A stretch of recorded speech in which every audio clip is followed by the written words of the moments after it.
Hello, hello.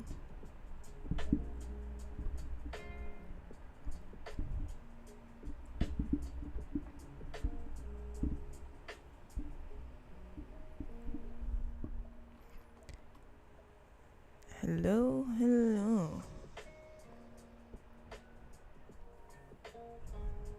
Sino bang nasa chat?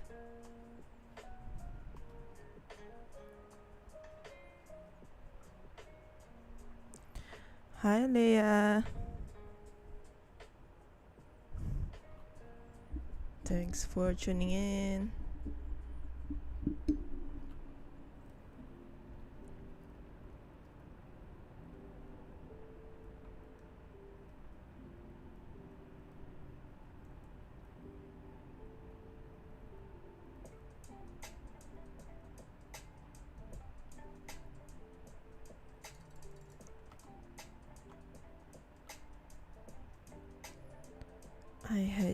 I just have quite the delay in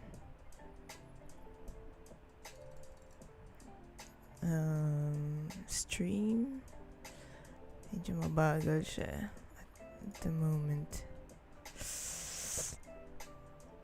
But please let me know in the chat if I'm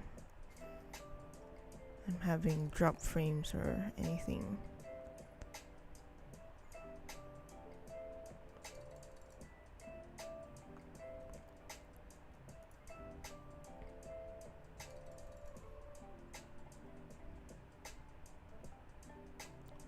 Oh, red.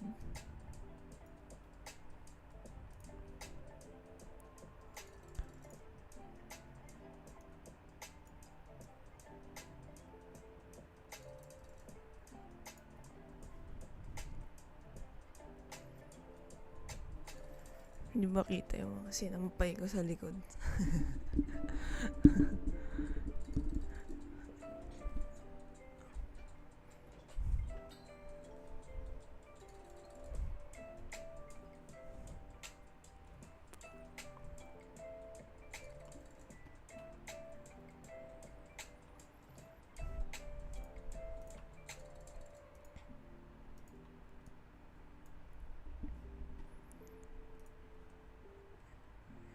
Okay, I'm just gonna give a few more minutes for people.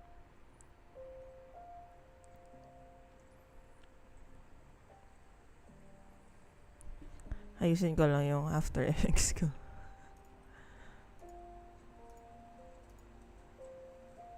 Ooh, it hit 0.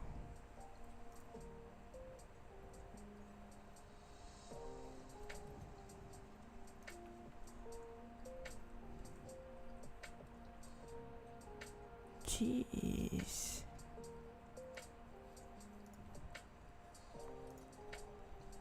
My upload rate is crazy. It's hitting 0? Seriously?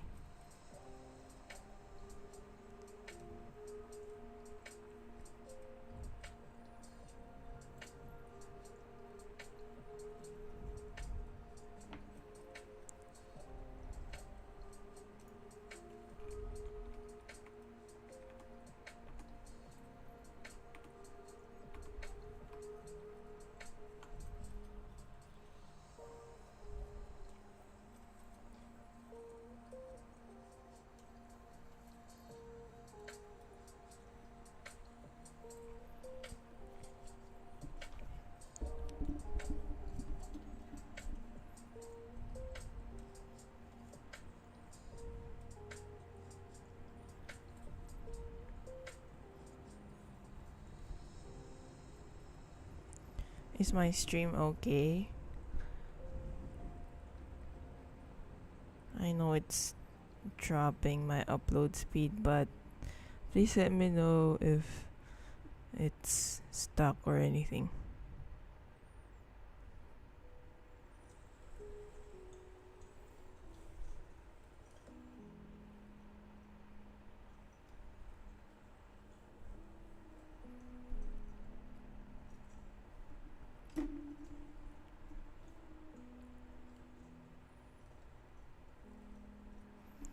Oh, let me share this to Facebook.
Alright, I'm gonna start. So the loop you saw earlier, this one.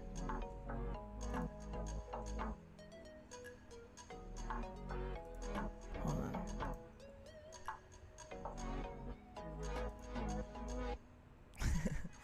So this one, I saw this in. Well, sorry, I made this with my client in Norway, and um, we've built quite the. We've had quite the process in creating this series. There were a couple of it, but I'm gonna share this specific one. So I'm just gonna go back to this screen, and I'm gonna share my whole screen. So how we started with this is essentially one of the projects that it's like a dream project, because we started conceptualizing without any parameters. It's just like we just throw any idea on the board, and then we just discuss it together with my client. And then but the idea is we wanted to build or create animations that would fit in a restaurant setting. So we kind of wanted it to be slow in transition. It's not a lot of movement.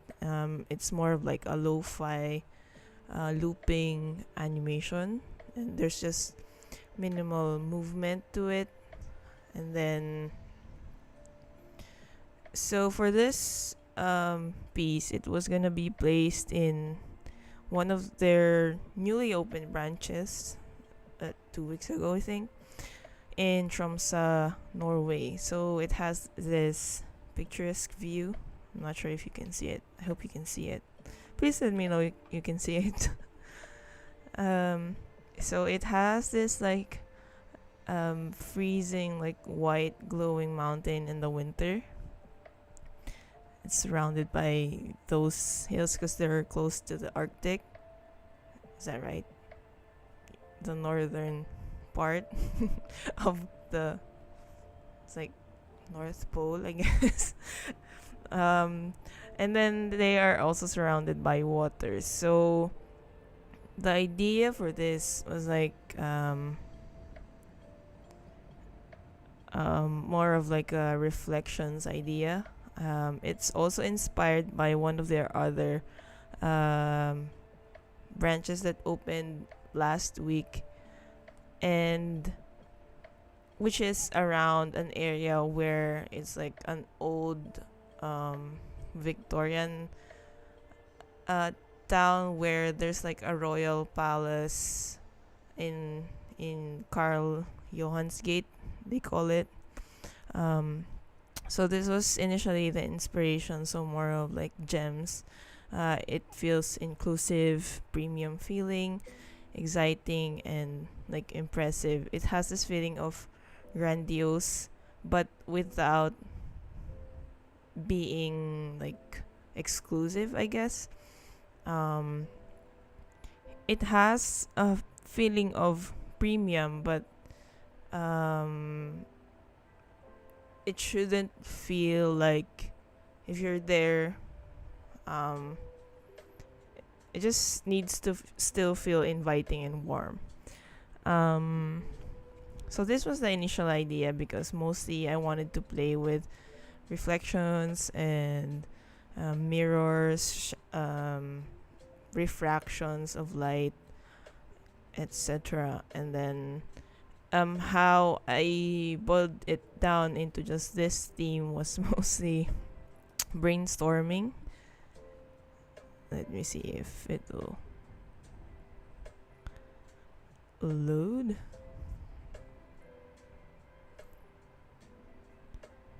So if you can see here, I pulled up my Miro board.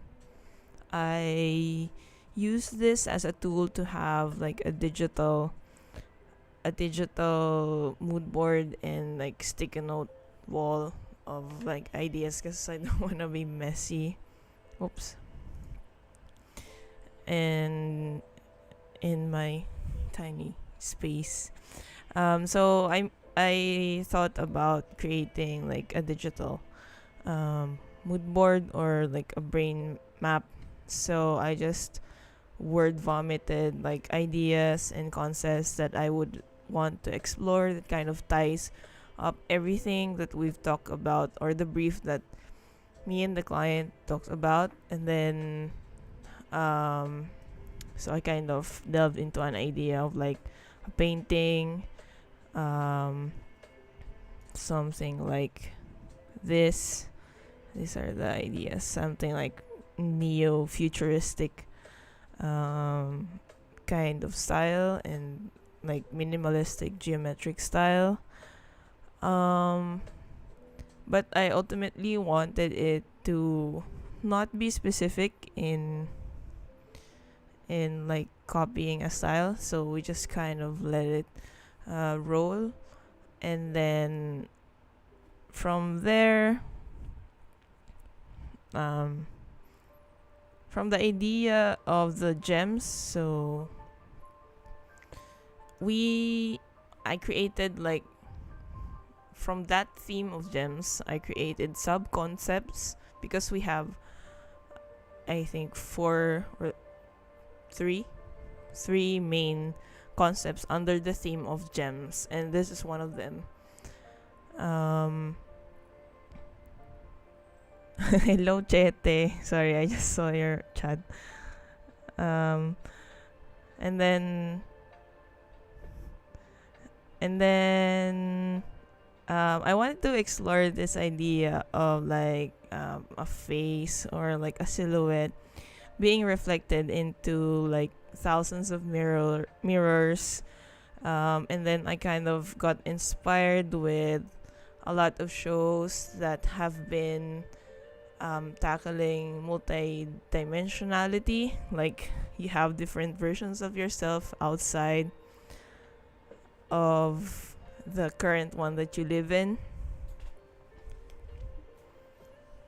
And then it's more of centered in like introspection and looking into ourselves and how we are kind of able to reflect our multiple selves into the outside world, into different people, etc.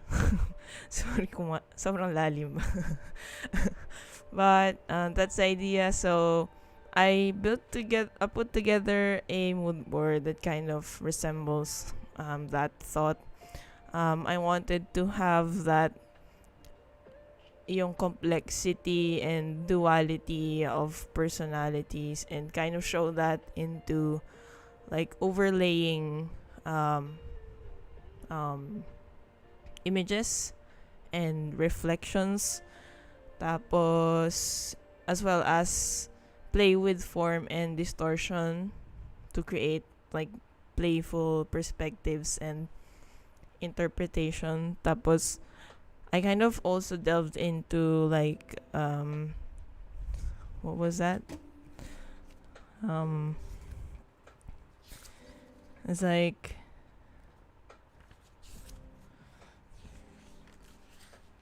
parang dreams is like a hall of mirrors, something like that. So medyo dreamy feeling yung concept that I really wanted to show for this. So it's not really based on realism and more on medyo dream sequence and distorted reality, etc. So yun yung main concept. And then from that, my client liked it, so I created initial storyboards, just to show like keyframes of what will be in those frames. So for this first video, it's a girl walking towards the camera, and then she multiplies, and then it transitions into a girl having a reflection in the mirror. Tapos parang yung moment of like parang it's a catalyst for this frame touching the mirror and everything. I don't know, I just think it's like something symbolic in some way of being in touch with ourselves. Tapos yung frame 4 is mostly like a reference to the mountains I showed earlier, which is this one sa Tromsø. If you notice, this is like based on like a silhouette of a mountain being reflected on the water, because it's like if you're familiar with fjords, or like the mountains are like by the river or something, and then out into the ocean. So basta parang it's being reflected on the water. And then to kind of follow up that mirror frame, I wanted to show like a mirror of ourselves that is facing outwards. So, and then after that is random, like I just wanted to be a little bit more stylish for this frame. And then in the end, so parang I wanted to show like different people, different perspective, I guess, of themselves, and like close-up shots. It also kind of tackles about hi Kenji. Sorry. It kind of also tackles more of embracing our insecurities and being very focused on the little things in our body and ourselves. Tapos na parang it's learning to embrace that and accepting that, and then parang it's just a montage of like different people showing like that kind of confidence.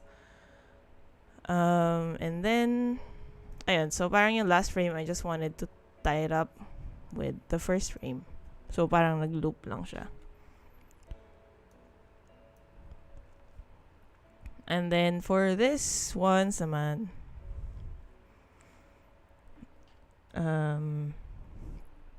so my client wanted to have different color studies.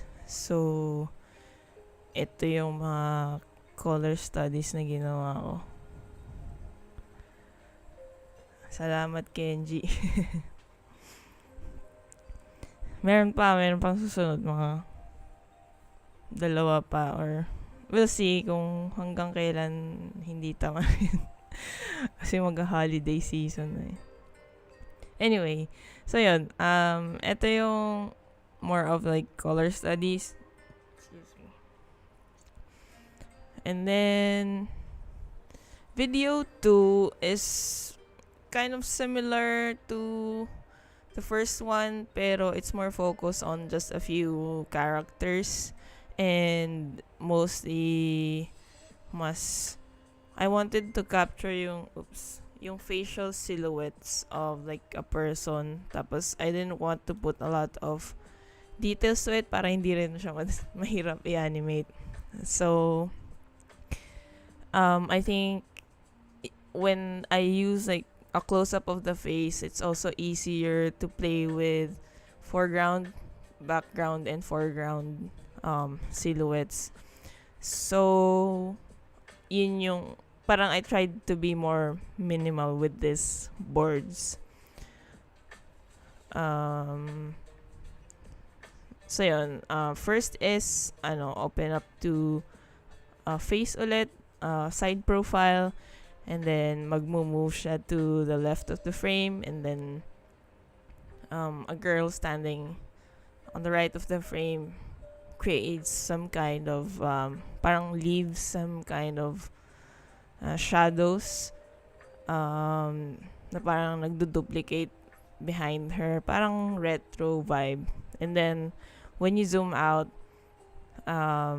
you realize na it's inside a reflection of the glasses nung susunod na girl. And then it kind of rotates. The camera rotates from there. I'll show you later. Pero yun yung idea. So parang here we start to like distort reality and introduce on the fourth frame. We introduce like distortions and parang shards of glass, and that's when I introduced the other characters. Tapos, on the last frame, nag-isip lang ako ng something na hindi typical pose. I just wanted it to look a little bit more dynamic. So parang inisip ko, since uso yung mga sa TikTok yung inaapakan yung camera, so parang yun na lang din yung nilagay ko.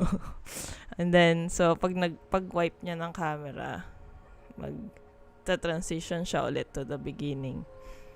Para naman hindi siya, alam mo yun, solid wipe ka lang. Parang hindi masyadong basic. So ito, din, color studies. Ayan.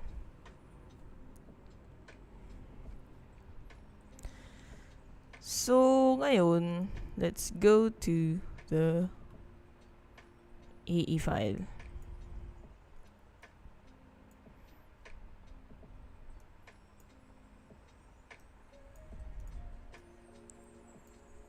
Ay, sorry, hindi pala nakaload yung isa.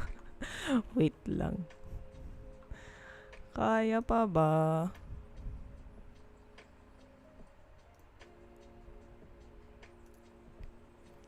Hi, Egg! Better yung stream.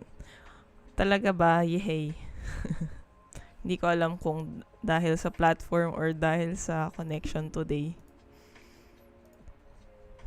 Wait lang, i-open ko yung yung other AE file.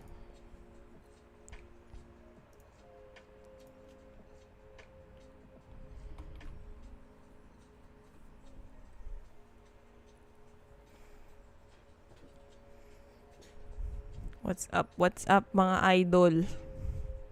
Mga idol sa chat.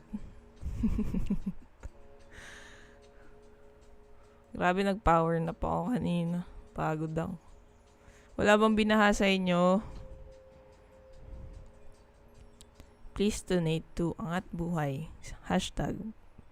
#PaengPH.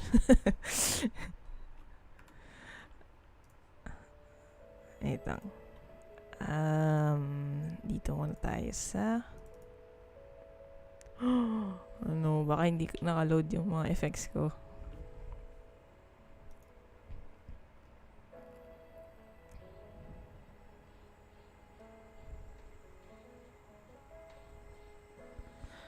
palette sa color studies.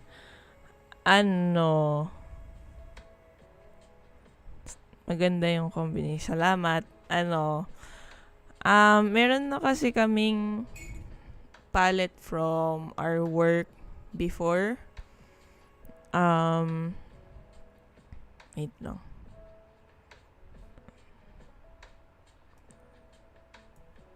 Saan ba yung ko?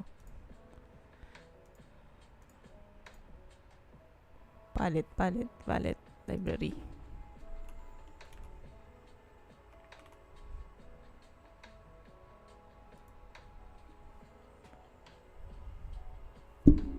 Ay, sorry. Pakita ako sa After Effects.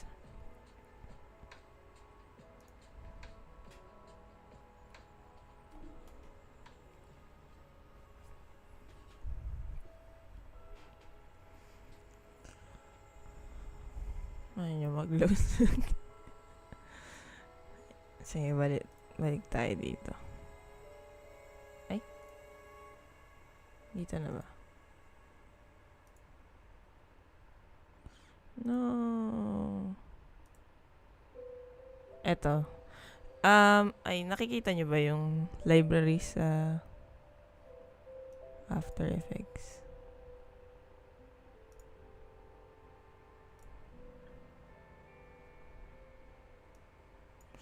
Meron na kasi kaming palette from before. Tapos, medyo in-expand ko lang siya from here. Tapos, wait. Meron, ay. Wait lang. Ay, magpakita nung ano. Ah!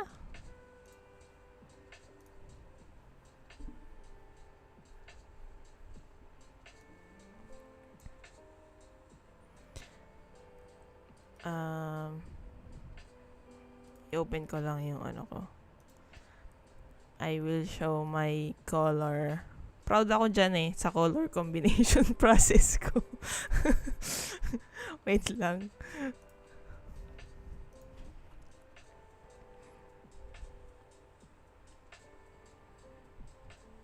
Grabe naman. Medyo matagal lang ata mag-open yung yung Photoshop.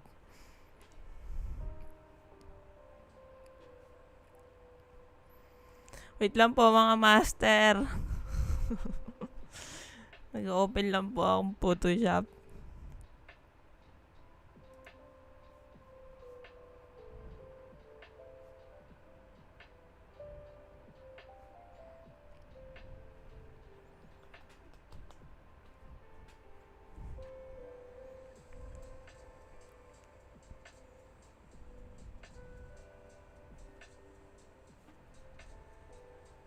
Ayan.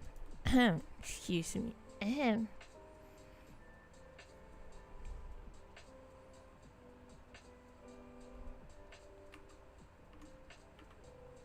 So, yung ginawa ko dito para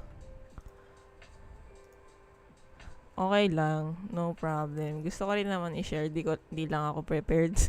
No, hindi kasi naka-open yung Photoshop. So, ayan. Ang ginawa ko dito initially, initially, nag-illustrate ako ng black and white.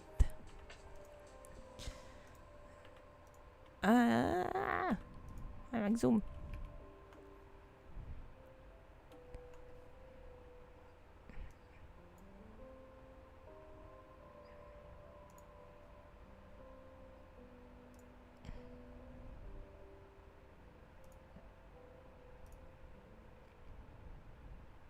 So, ayan. Yung based dun sa previous work namin, marami dun sa ambient lighting na ginagamit ko ay mga light orange to mga teal, parang bluish green na highlights. So, for anything na ambient, which is something like itong parang rays of light. Mostly ginagamit ko either light orange tsaka itong green, parang bluish green na sobrang light. Tapos, nag-experiment ako ng gradient background. So, kunwari ito. Tapos, saan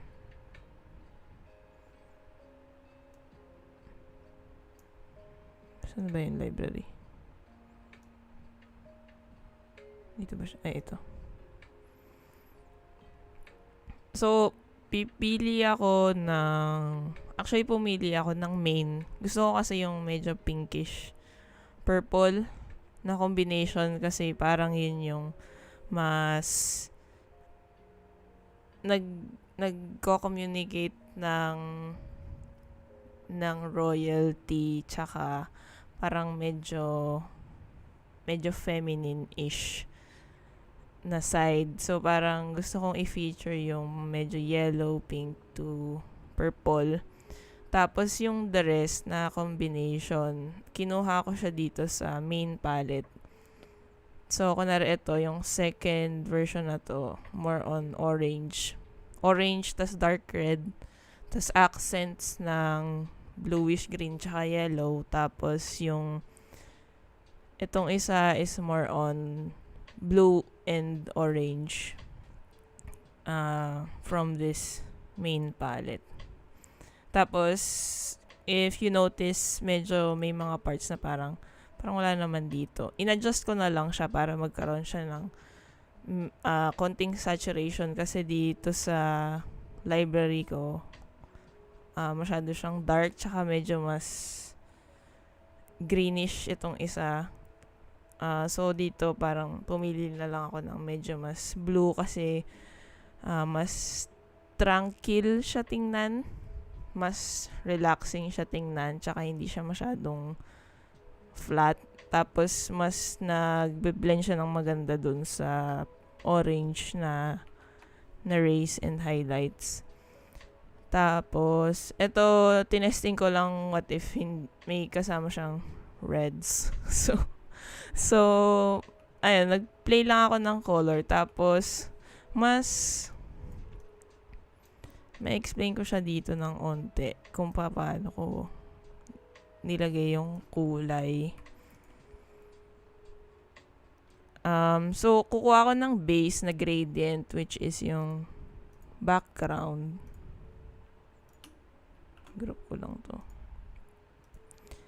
So, ito yung basis ko ng gradient. Tapos, lahat ng illustration ko dito, black and white. Tapos, saka ko lang ilalatag yung gradient map. Which is ito. To apply dun sa layer. Tapos, from there, mag-experiment na ako ng color combinations ko. So, parang kunwari, gusto ko siya na medyo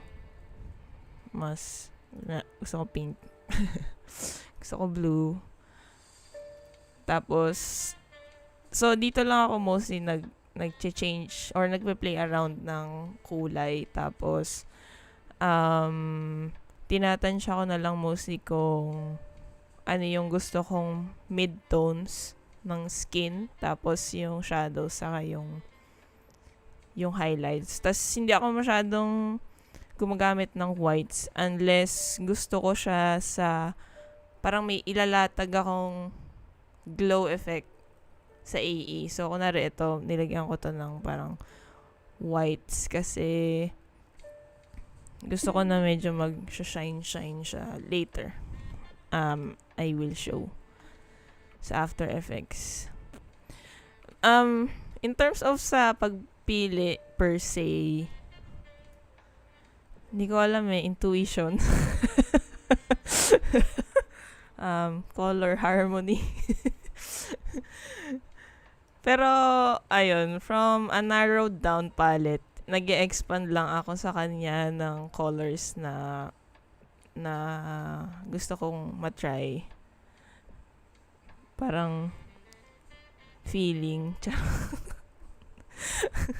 Napaka parang wala atang kwenta yung sinabi ko. Pero ayun, more on medyo feeling siya kasi tulad tulad nito, medyo hip din kasi yung parang blue, pink, orange. So parang medyo youthful siya. Tapos I think yung isang pinili nila is etong red and blue kasi ito yung medyo mas vibe nung restaurant kasi medyo Japanese traditional traditional vibe.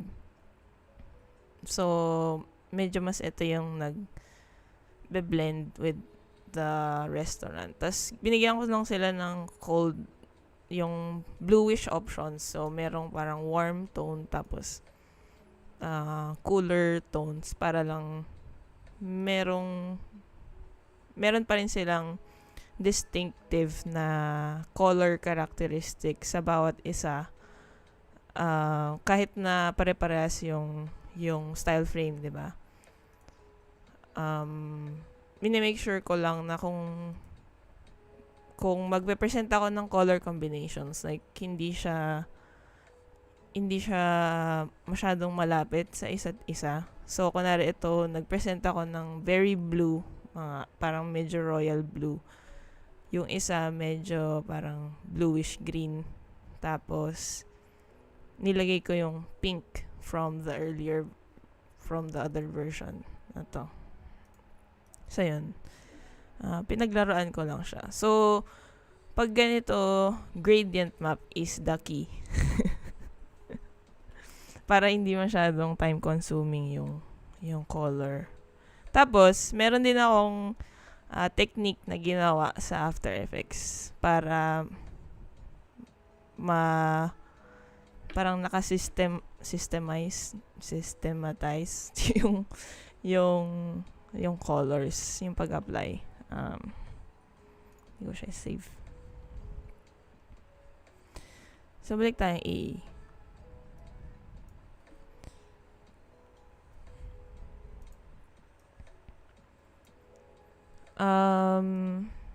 Sige, pakita ko dito yung ay, hindi ito. So, sa AE, yung mga assets ko dito, more on black and white din sila lahat. So, kunwari, yung character, kung ano lang yung wait lang, malamig. Kung ano lang yung grayscale niya in Photoshop, excuse me, yun lang din yung in-import ko sa After Effects. Tapos, pili tayo ng other example. Kasi cell animation yung isa eh.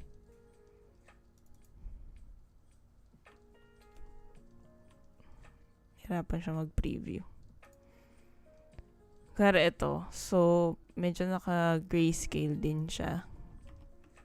Tapos, mag-a-apply ako sa kanya ng quad tone effect. Yung ginamit ko lang, meron kasi akong plug-in ng Sapphire. Pero meron siyang native to AE na quad tone. Ay. Toner. Meron at yung CC toner ata ay ayan, ito, 3. Yung quad tone kasi 4. Ito yung CC toner. And Pentone nga. Meron na pala siyang option. So, ito yung CC toner, yung native sa AE. Excuse me. Pero yung ginamit ko kasi yung sa Boris FX Sapphire na quad tone. Tapos, gumawa ako ng parang color palette sa AE. So, kung paano ko siya binild, ito kasi siya eh. Parang meron akong parent layer sa main comp. Tapos, meron ako ditong color control. So, pag pag binago ko yung color sa kanila, let's say yung fuchsia. May natin siyang green. Ay, hindi halata dito.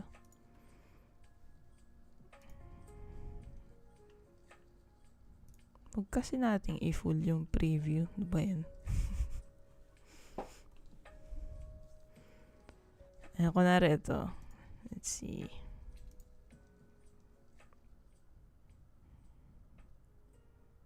Anong kulay? Green.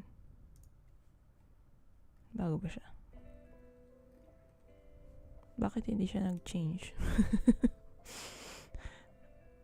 Ibang parent yata yun. Ayan, kunwari ito yung isa. Ito na lang.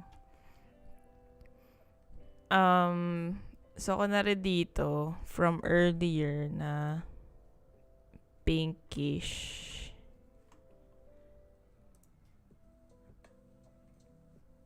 Dito din ba? May pili lang. In-isolate ko yata yung iba.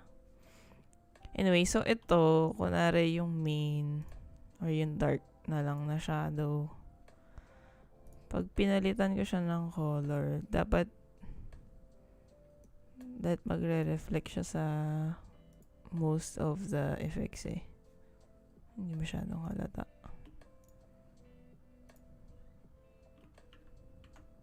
Ano ba? White.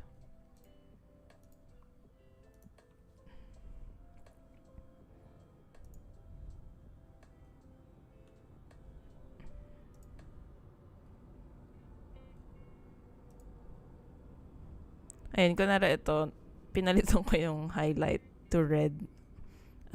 So, yung ibang mga assets na naka-reference dun sa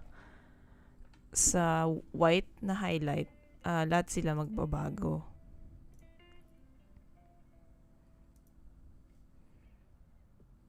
Ayan, so dito nagbago siya.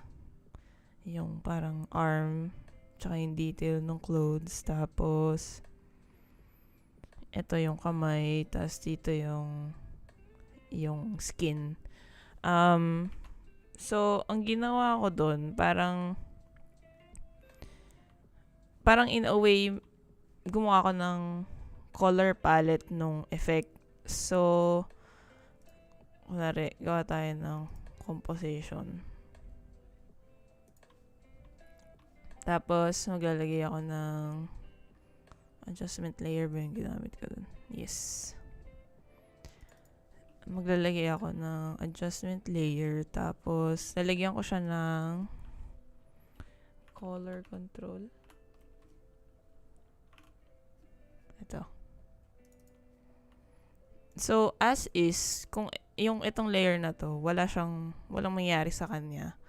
Pero, pag naglagay ka ng isang layer, gawa tayo ng solid.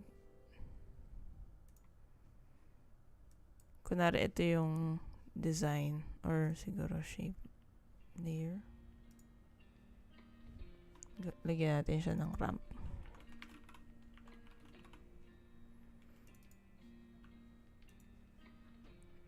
Tapos, lagyan natin itong object mo na may gradient or yung may different colors. Lalagyan natin siya ng effect na gamitin natin yung toner.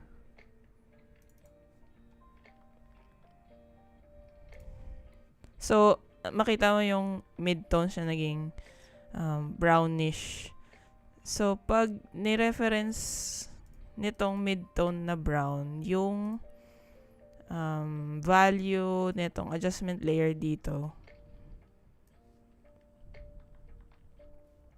So, ipipick whip ko lang siya. Tapos, ayan. So, yung red na mid-tones na effect sa CC toner, meron kang control from the outside. So, if kunwari marami kang multiple layers or design element na merong applied effect ng CC toner, makokontrol mo sila ng sabay-sabay. So, kung gusto ko silang baguhin, kunwari itong tatlong objects na to, gusto kong baguhin yung color. Ayan. So, makokontrol mo siya. Tapos, kunwari mag-add ako ng isa pa for the shadows. Lagyan natin shadow. Tapos, yung isa mid-tone.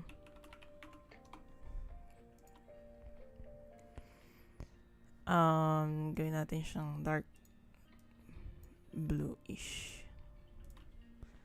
So, kunwari, punta tayo sa isang layer, tas CC tone or mid-tones, tapos pick whip ko yung blue.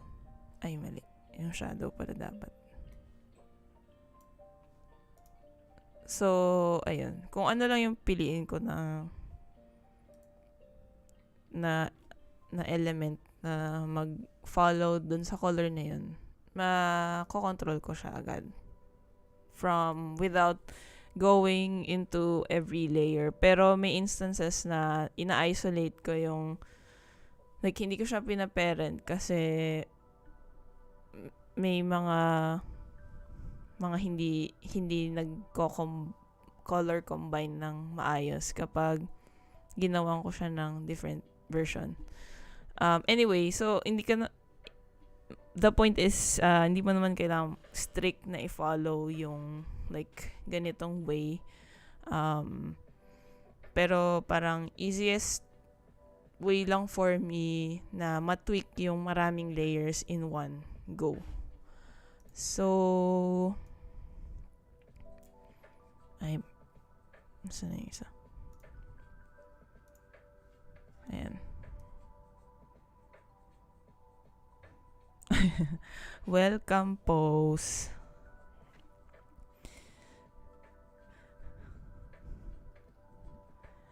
Tapos, dito naman sa part na to, so yun yung for the color. The other reason ko rin pala bakit ginawa yung ganong workflow kasi gumawa ako ng 2 versions for each video. So, para madali ko silang matweak yung colors, yun yung ginawa kong workflow. Kasi, kunwari ito, para hindi ako parang bawat layer, isa-isahin ko sila. So, kung kunwari, etong isang version na to, ay hindi, punta tayo dito sa isa, sa orange.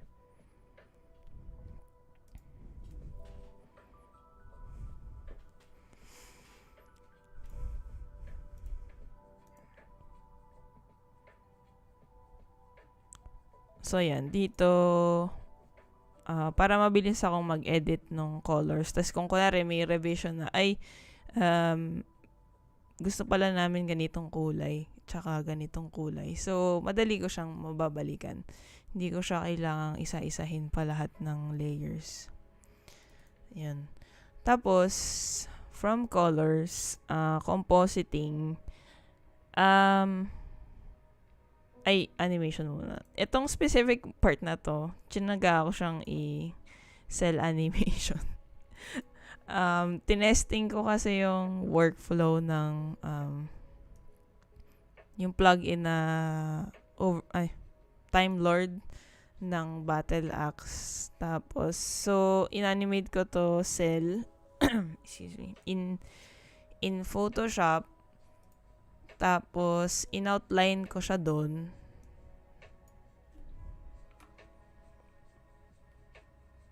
Saan na ba yung outline?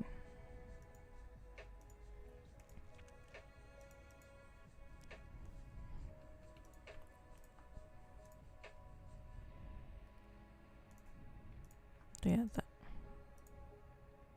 Ayan. So, inanimate ko siya. Tapos, ginawan ko siya ng cleaner outlines bago ko siya ilagay sa AE. Tapos from AE, niretrace ko ulit yung bawat isang layer. So, kung kunwari yung arm,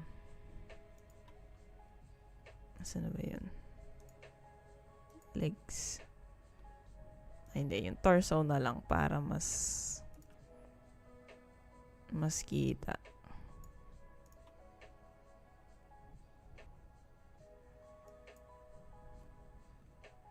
So, ito yung torso. So, ayan yung cell animation niya. Tapos, niretrace ko ulit yung bawat keyframe niya to a shape layer. So, kunwari ito. Ayan. Even though hindi siya super exact dun sa pencil drawing or outline, it roughly takes the same shape tsaka yung timing. Tapos, pag nag-shape layers din ako, parang tinitreat ko siya as cell animation. Hindi siya naka-twin. So, naka-hold frames din siya bawat adjust ko nung shape layer. Tapos ito yung detail, yung belt. Ayan, tapos naglo-loop lang siya ng roughly 1 second. 1 second and 5 frames.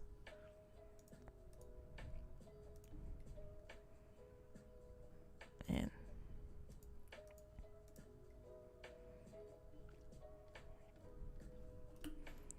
So, ito yung parang loop niya. Kita ba?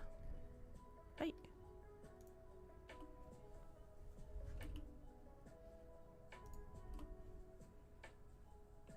Ayan. So, ito. So, yung part na yan is cell. Tapos, hindi na ako masyadong naglagay ng maraming details kasi saglit lang naman siya. Tapos, at saka medyo zoomed out siya. So, whole body siya.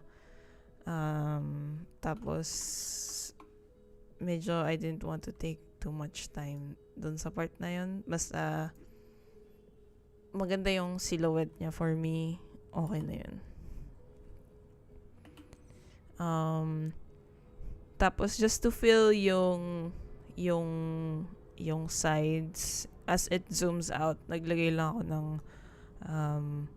multiple people or duplicates niya lang rin. Tapos, iniba ko lang yung color based din dun sa board. Tapos, itong part na to, medyo nagtatry ako mag-play with 3D camera kaso medyo fail. Medyo hindi ako masaya sa kanya na yung movement niya. So, parang okay lang. Mostly, yung problem ko dito is yung focal length. Tapos, yung pagka-blur. So, medyo parang nag-fluctuate siya at some point kasi hindi ko masyadong naplano nang maayos yung latag ng layers. Pero, it could have been better. Ito lang yung naging end result as of itong project na to.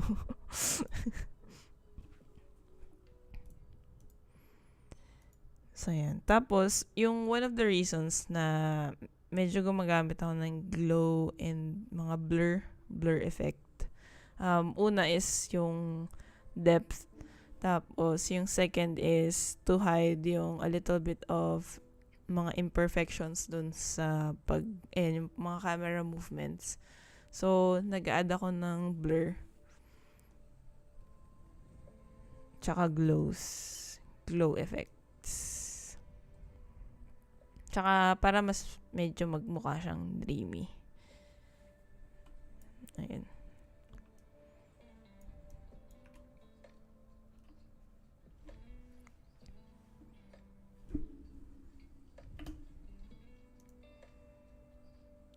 Ayan. Tapos, etong asset na to, ito ba yung mountain? Ay, hindi. Yung character to eh. Wait lang.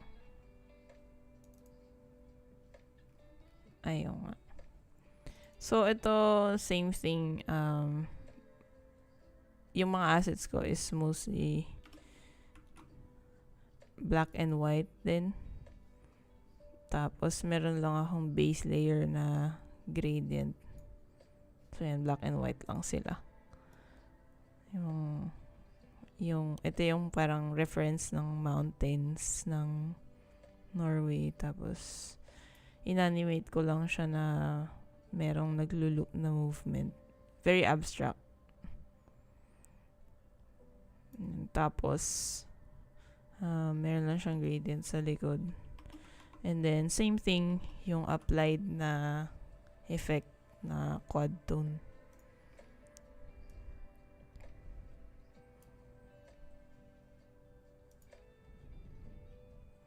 Tapos ito, yung mga effects dito na parang may overlay tapos may parang triangle na sharp object. Gusto ko lang kasing medyo add ng elements of yung parang fragments tsaka shards ng glass. So, para lang magkaroon ng feeling na glass siya. Naggawa lang ako ng solid layer. Tapos, minask ko siya ng triangular looking. Tapos, bali dalawang mask siya. Yung una is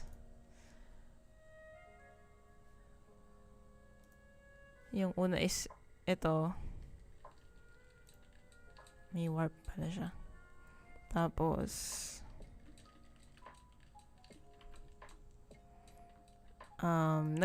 naggawa ko ng isang subtracting layer ng mask para magkaroon siya ng parang gradient na highlight lang dun sa edges. Like, hindi siya super solid sa buong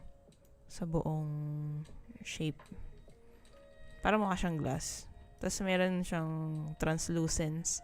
Tapos dun sa part na translucent siya, dun ko pinatong yung parang resized or scaled up na image ni ate girl. Yung character sa likod. And so, pag nag-combine sila together, ganyan yung itsura niya. Tapos itong mga warp chroma, nagte-testing lang kasi ako ng effects sa Sapphire plugin. Tapos tinetesting ko lang yung kung ano yung ginagawa niyang effect. So for example, ito parang meron siyang konting distortion sa edges para hindi siya super perfect. Tapos, dahil ayoko rin siya na super sharp para may illusion nga ng depth. Parang sabi ko, mukha naman siyang okay. So, dahil may blur yung edges niya. So, kinip ko na lang siya. Ayan. Tapos,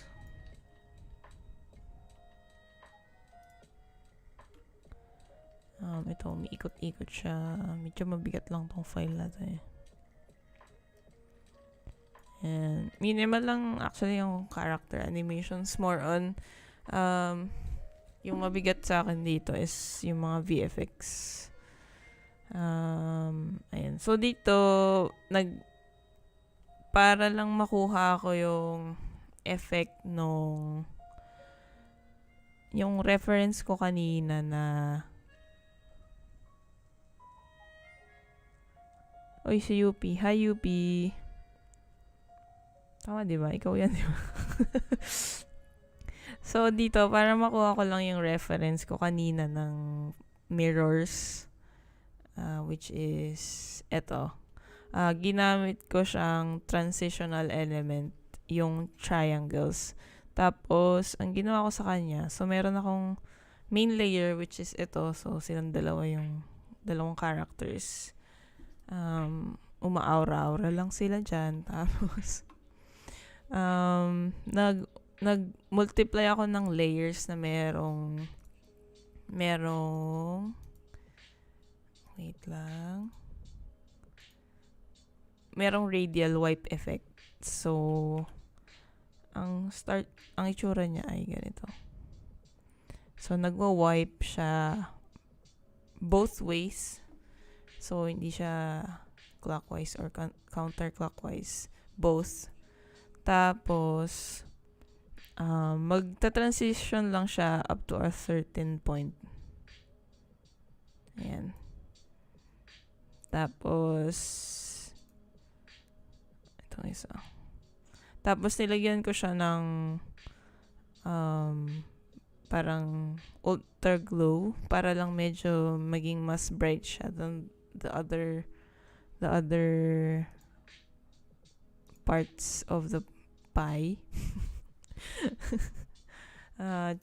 Tsaka para makuha yung medyo diamond feeling reflections. Ay.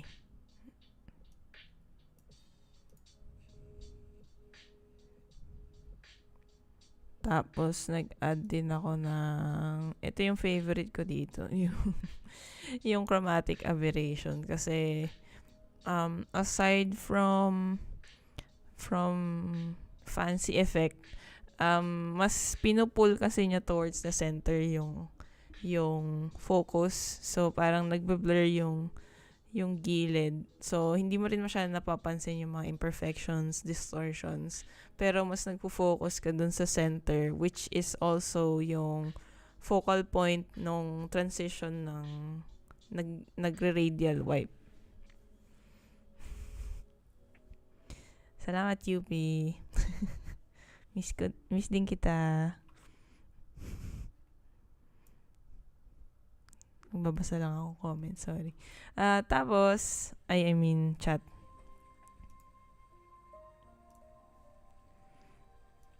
Ano po ba yung inad kong effect dito?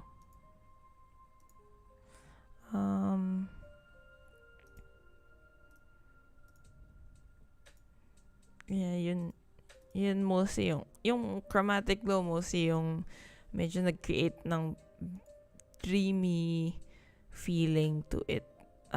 Kasi yung edges nung illustrations parang nag-create din siya ng a little bit of blur tsaka yung color distortion na naghihiwalay para hindi super sharp yung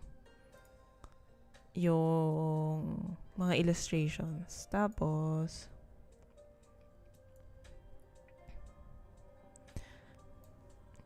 yung isa rin palang effect na nilagay ko dito, excuse me, yung Kaleido.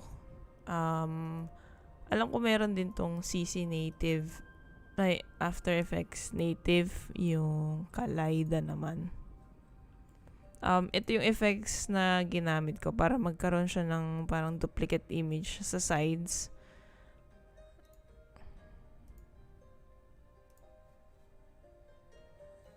Punta tayo dito sa isa.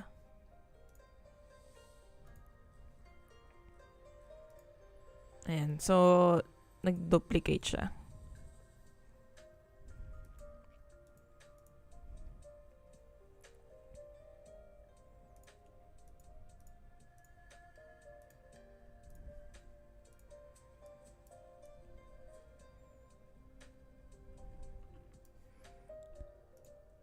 And then, yung last part ay ito na yung part ng medyo wagas yung 3D space. So mostly nag-set up lang ako ng triangles in one comp na nasa 3D space na sila. Tapos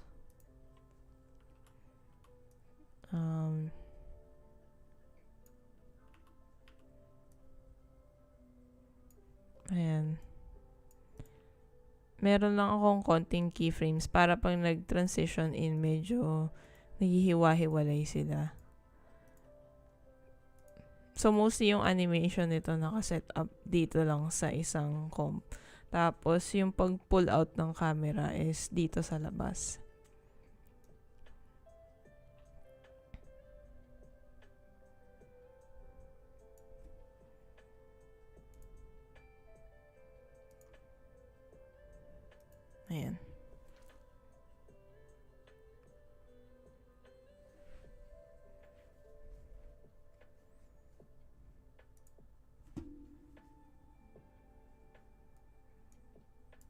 Tapos mostly yung effects din na ginamit ko is yung chromatic glow para sa mga very shiny vibe. Tsaka konting blur. Ayun, tapos after nito, magta-transition back na ulit siya sa beginning. Eto, yung na-discover kong glow na parang pang mga tawag mo dyan, mga shiny objects, accessories, ang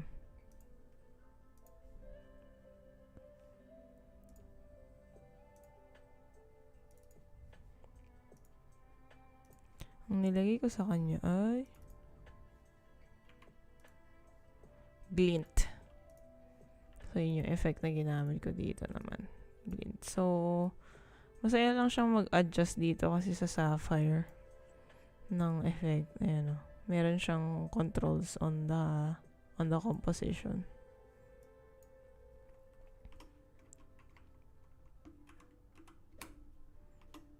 Ayan. So, yun. So, yan yung video na ito.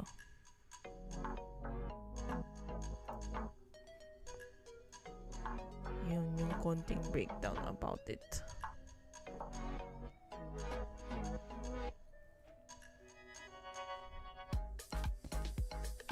Hi guys. Okay lang ba yung stream so far?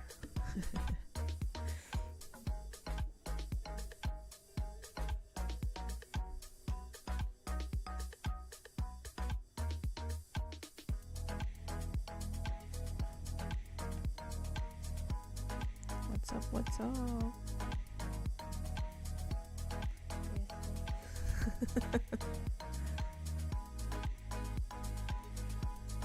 YouTube is key na ba?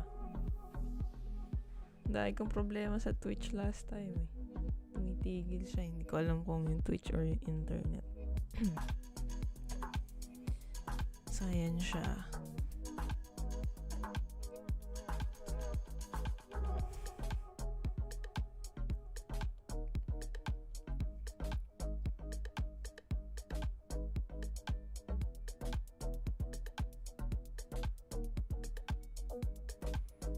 Meron ba kayong questions? Baka meron kayong questions dyan.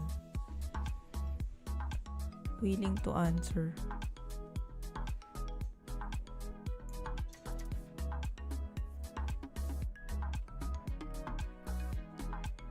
So, if you notice, very minimal lang din talaga yung animation ko ng characters kasi ayoko rin siya ng masyadong maraming galaw. Tapos, marami nang nangyayari sa paligid niya na effects and everything. Tsaka yung mga elements sa paligid niya. So, sobrang minimal lang yung ginawa ko for the main characters. Ayan. Sige, share ko naman yung second video.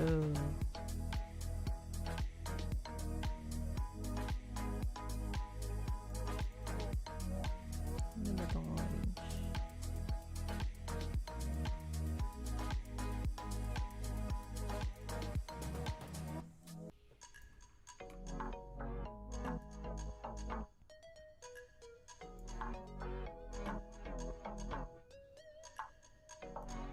Okay, so punta tayo dito sa isa.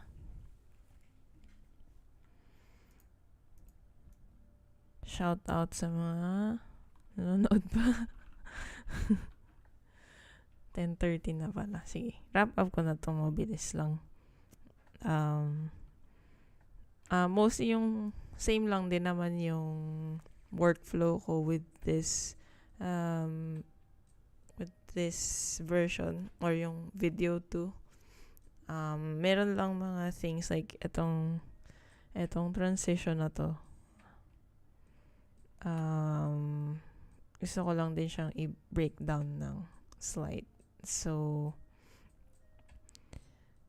From this, lalabas si ate girl, tapos meron siyang multiple shadows. Tapos, bigla siyang mag-shrink into the glasses. Tapos, mawawala siya. Mag-disappear siya. So, if isolo ko yung layer,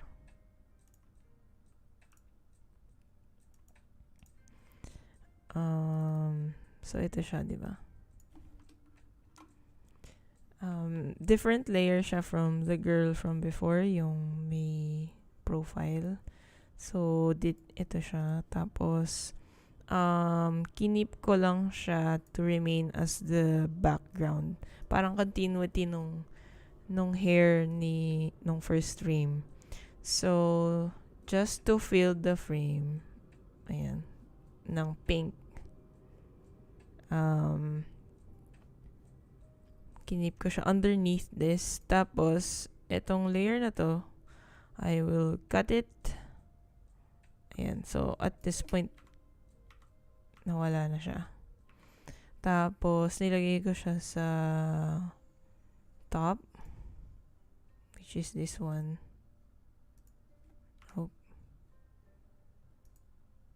Ayan. Tapos, from there, ginawan ko siya ng matte na may mask to follow yung shape ng susunod na frame, which is the circle glasses. Tapos, instead of creating keyframes dun sa mask, ang nilagyan ko ng keyframe is yung mask expansion. So, this way, hindi siya mahirap mag-tweak ng shape kasi may tendency na pag nag-scale ka, parang madi-deform, tas mawala siya sa center and everything. So, I just wanted to keep it as is. Tapos, ginamit ko yung mask expansion para mag-shrink yung mask. So,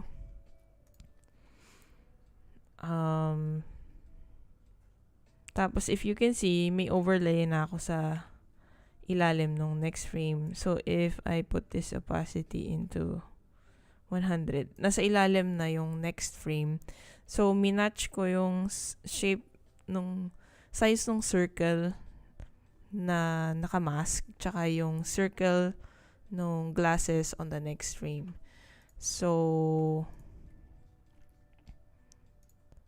tapos, just to see kung ano itsura niya. So, ito siya. So, nag-shrink lang siya. Tapos, if I put it as a matte, nitong layer underneath,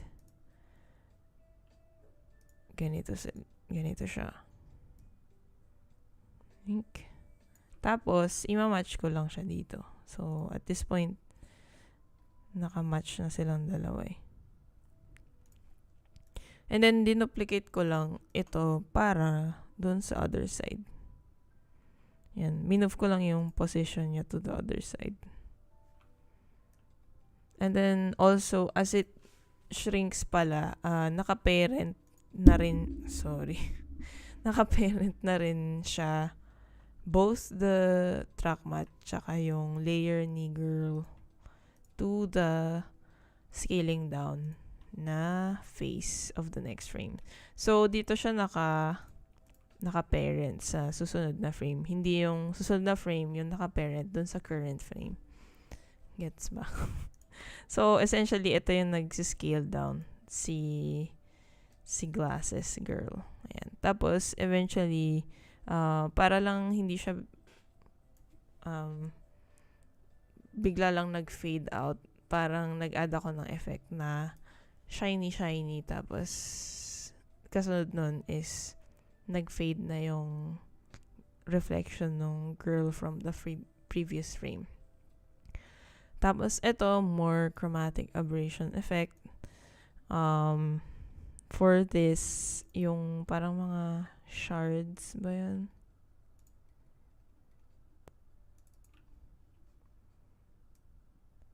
Ito. I mostly did this already in Photoshop para meron siyang asan yung shards? Ito. Para meron siyang translucence na effect. So, parang may part na transparent siya. Tapos, yung edges niya lang yung mostly may highlights para magkaroon ka ng feeling na it's a glass.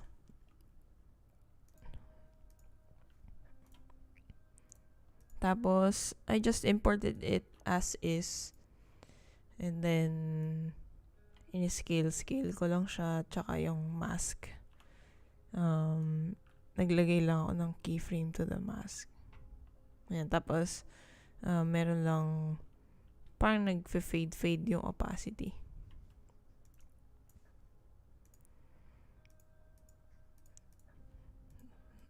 Just an effect na mukha siya nag-twinkle.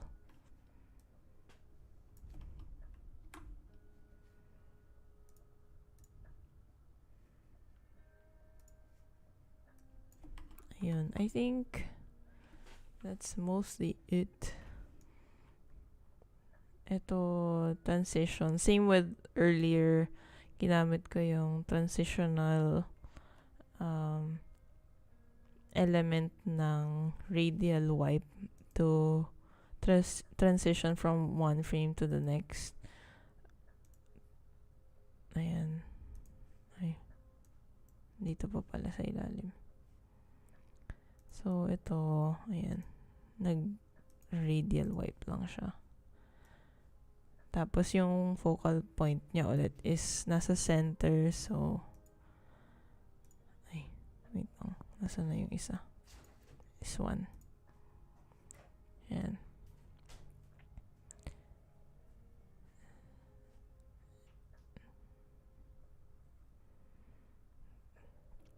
Tapos, para hindi rin masyadong abrupt na parang bigla lang siyang nawala. Nag-add din ako ng parang shine effect dun sa gitna na para siyang nag-vanish dun sa center. And then, ayan, a lot of, yung Kaleido effect na nagde-distort yung image.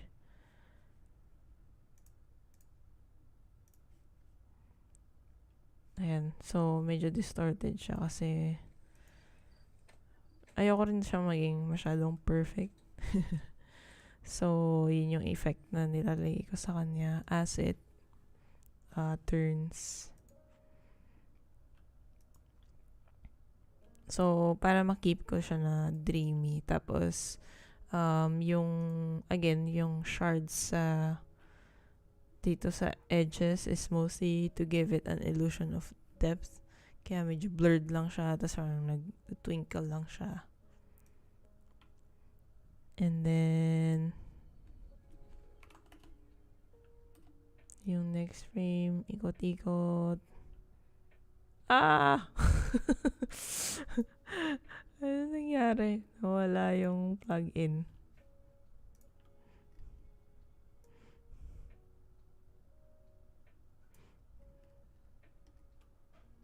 Nakatulog yung plug-in. Oh no. Anyway, I'll fix that later. Sorry. Tapos, ito yung last moment. Medyo sinimplify ko na lang yung animation dito kasi medyo marami nang nangyayari. Tapos, medyo ubos na rin ng time.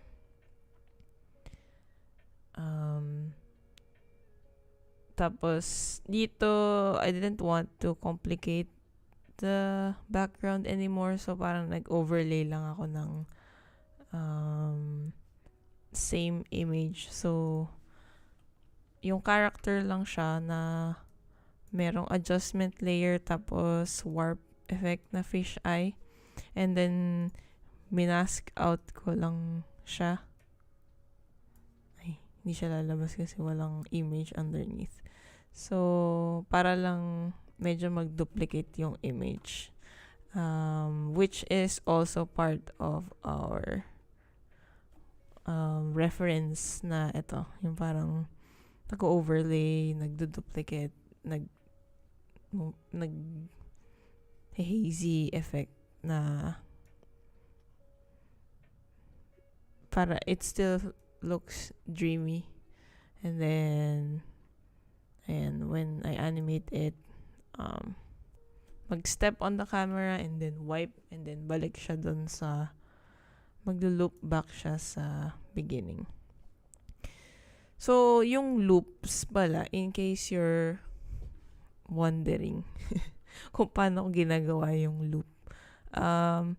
Initially, nag-animate ako ng may head. So, meaning, nagsa-start ako like 1 or 2 seconds early ng animation. Tapos, for the beginning part. So, kunwari, ito yung starting timeline. Tapos, this is my first frame. So, mag-start ako mag-animate dito. Yan. Tapos, whatever's next. Tapos, yung heads na ginawa ko at the beginning, yun yung ika-cut ko to put at in the end.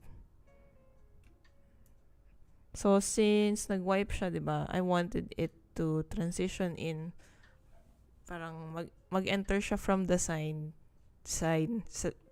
mag-enter siya from the side, tas mag-follow through siya dun sa movement niya in the first frame. So, at this point, and nilagyan ko lang siya ng position, I believe.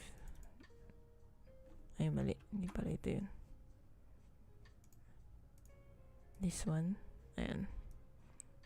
So, meron siyang position on the main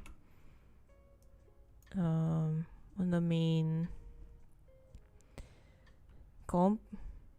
Tapos, when I check on kung nagmamatch yung first frame and yung last frame, I take a snapshot. Itong button na to, or icon. So, para ma-match ko sila. Tapos, compare ko sila. It doesn't have to be very exact kasi moving keyframe siya. So ideally, you would want it a little bit off from the first versus yung last frame. It doesn't have to be super exact. So that's how I checked yung if nagma-match correctly, and especially kung marami ng elements. That's how I match yung beginning and end kung maglo-loop siya nicely. Pati yung mga effects that might be a little bit off, so that's how I check it. Ayun. Try ko siyang i-playback dito sa screen. Wait lang.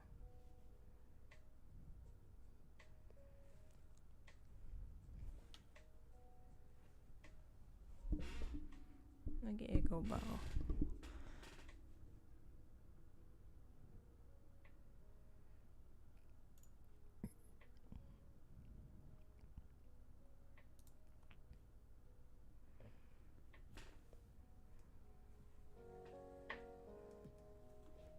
Ayun.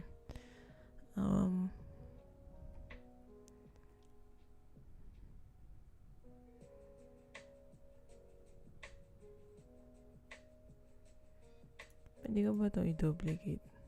Nasaan na yun? Duplicate.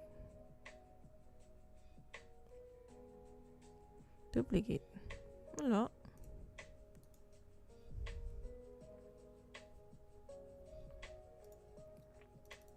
Change ko na lang.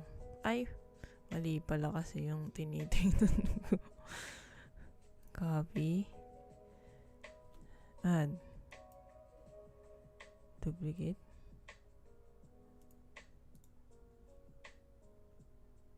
Paste. Ayan. Tapos, I'll add the other video, which is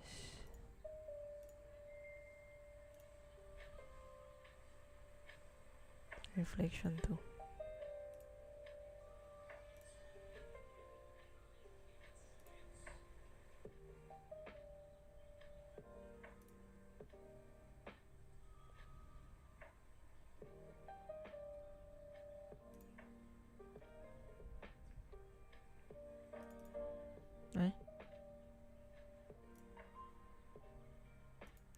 siya nagpe-playback.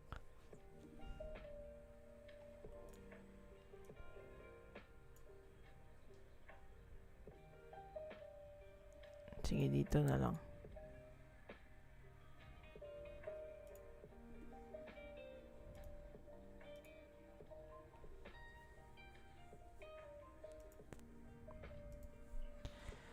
I think that's it from my life. Salamat po. Salamat.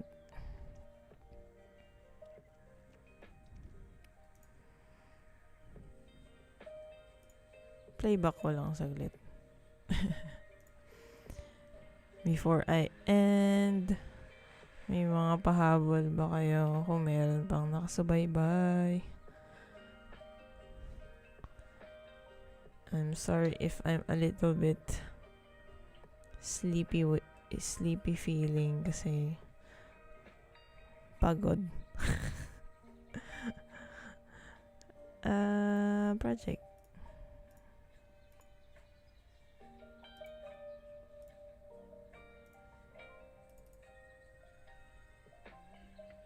See if this will play.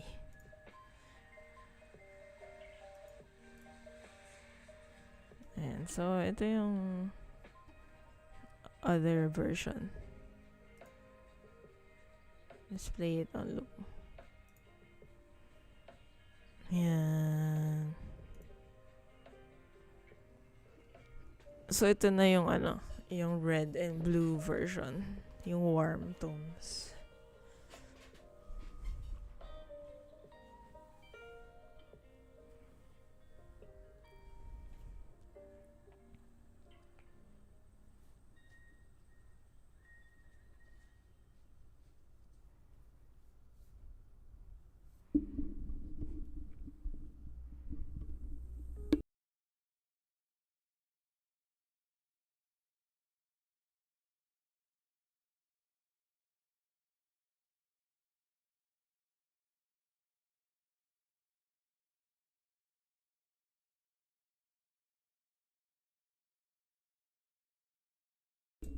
Hindi ko alam kung dinig yung sound trip ko or not.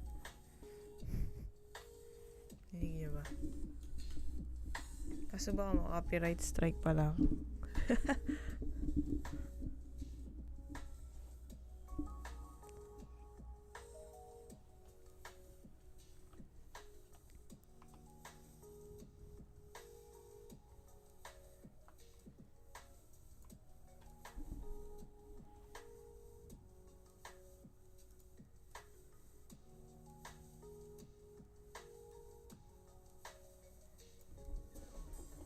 Selfie lang ako.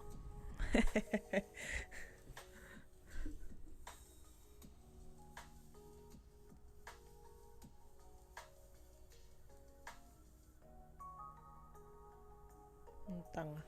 Selfie sa live stream ba? Ang kasama eh.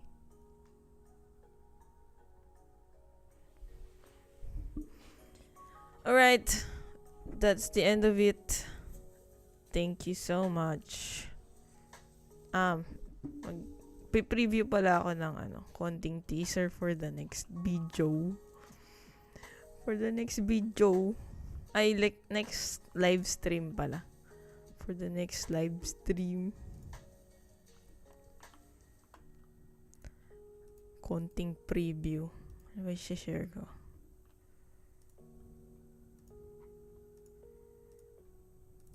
Ay, mali. Hindi yan. Ay. Ito. Alright. Ito yung preview ng ating my next live stream.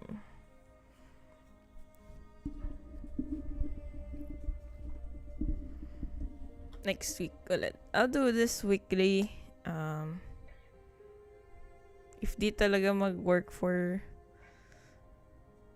Twitch, I'll just keep it here in YouTube. Thank you. Peace.